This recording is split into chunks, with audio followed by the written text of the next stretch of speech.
It's 2:47 a.m. You've fed your baby, changed them, rocked them for 40 minutes straight, and they are wide awake, staring at the ceiling like they just had 3 espressos. You put them down, they cry. You pick them up, they calm down. But the moment your arms start moving toward the crib, the screaming starts all over again. So you stand there, in the dark, swaying, running on no sleep and cold coffee, going through every possible checklist in your head. Are they hungry? You just fed them. Are they in pain?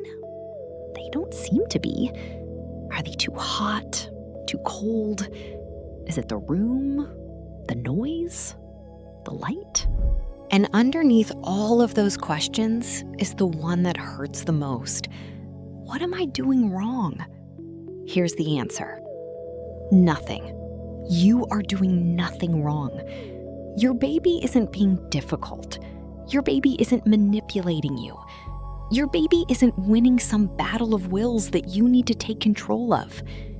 Their brain, this brand new, extraordinary, rapidly developing brain, literally cannot shut down the way yours can. And the reason why reveals something that most parents never get told. Something that changes the way you see your child completely. Most parents believe that if their baby is tired enough, they'll simply fall asleep. This seems obvious. It's logical. It's what happens with adults. It's what happens with toddlers, with older kids. When you're tired enough, you sleep. So when a baby refuses to sleep despite being clearly exhausted, the natural conclusion is that something is wrong with your approach. Maybe your routine isn't consistent enough. Maybe you're rocking them too much. Maybe you're not rocking them enough. Maybe they need to learn to self-soothe. Maybe you've been too responsive. Maybe not responsive enough. The parenting advice industry has built an entire universe around this assumption that babies who won't sleep are a behavioral problem waiting to be solved with the right technique. And that assumption is completely wrong. Not partially wrong, not wrong in some cases, fundamentally, biologically, neurologically wrong. A study from Harvard's Center on the Developing Child found that infant cortisol, the primary stress hormone, actually spikes in the late afternoon and evening in newborns. Not because something bad happened, not because they're upset about anything specific, but because their circadian system, the internal biological clock that regulates sleep and wakefulness, is still completely immature. Which means your baby's own body is working against sleep at exactly the moment you need them to sleep. This isn't a discipline issue. This isn't a routine issue. This is biology. This is neuroscience. And once you understand it, really understand it, everything changes. Let's go deeper into what's actually happening inside your baby's brain at 3 a.m. The human brain is not born finished. It is born with enormous potential, and then it spends the next 2.5 decades completing itself. The prefrontal cortex, the region responsible for self-regulation, emotional control, rational thinking, and decision-making, won't fully develop until around age 25. That's not a rounding error.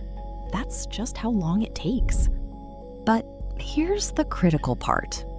The amygdala, the brain's alarm system, the region that detects threats, triggers fear responses, and fires when something feels wrong or overwhelming, is fully operational from the moment your baby is born. So your baby has a fully functioning alarm system and essentially no ability to turn it off. Think about what that actually means. Your baby can feel overwhelmed, completely and totally overwhelmed. They can feel overstimulated, anxious, unsafe, and distressed with the same intensity that you or I would feel in a genuinely threatening situation. And they have zero neurological tools to regulate any of it. What looks like your baby refusing to sleep is actually a stress response, a nervous system that has absorbed stimulation all day long and hasn't been able to process it. Every light, every sound, every new face, every car ride, every change in environment, every moment of excitement or discomfort, all of it accumulates. And at 2:47 a.m., that accumulation is still there. Your baby isn't fighting you. They're overwhelmed by their own internal state, and they need you, your voice, your warmth, your heartbeat, to be the regulation system their brain doesn't yet have. Research from the University of Melbourne found that infants who experience what scientists call sleep pressure accumulation, a buildup of adenosine in the brain, the chemical compound responsible for the feeling of sleepiness, do eventually sleep. But the timing is controlled entirely by their biological clock. Not your schedule, not your routine, not how long you've been trying, not how exhausted they look. Their clock. This is why some nights your routine works perfectly and your baby is asleep in 20 minutes. And other nights, the exact same routine produces 45 minutes of crying. It isn't inconsistency on your part. It isn't a sign that your approach is failing. The internal clock simply hasn't reached the right moment yet. Now, here's something that changes everything, and that most parents never hear from anyone. If your baby consistently fights sleep for more than 45 minutes, especially during weeks 6 through 12 of life, there is a possibility that what you're dealing with isn't behavioral at all. It could be sensory sensitivity. Sensory sensitivity, or what pediatric occupational therapists call sensory processing differences, is a condition where the nervous system processes ordinary environmental stimuli with far greater intensity than typical. Light feels brighter, sound feels louder, touch feels more overwhelming. Normal, everyday input that most people barely notice becomes genuinely difficult to tolerate. And it is far more common than most people realize. Research suggests it affects approximately 1 in 6 children. Here is the behavioral pattern to watch for.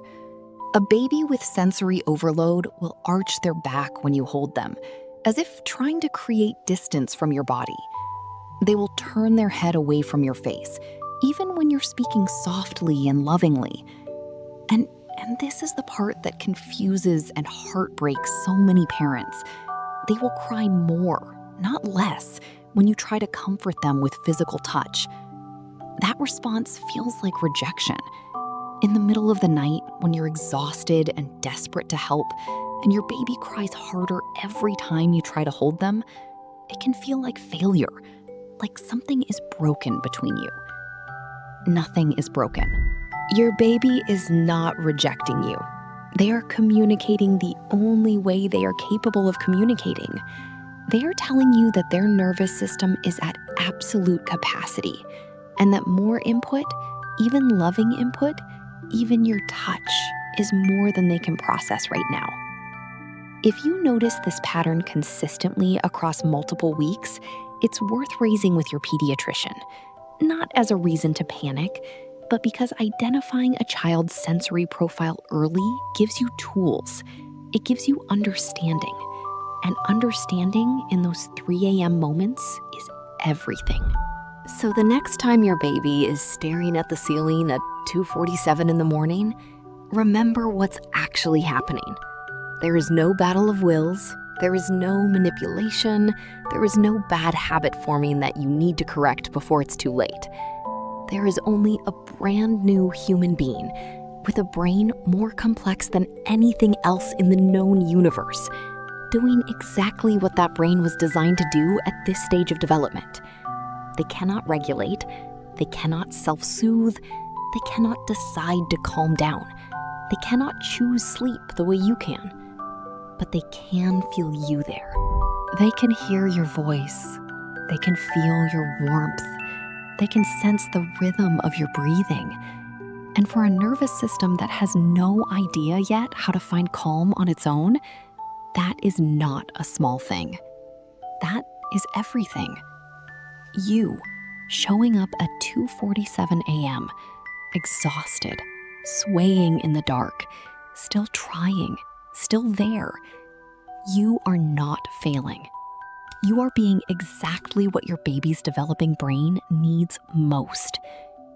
If this gave you a new way of seeing your baby sleep, you're in the right place. Subscribe to Tiny Minds and hit the bell, because next week, we're going somewhere even more surprising. What your baby is actually doing the moment you leave the room. And leave a comment below. Have you ever had a night like this? Tell us about it. We read every single one.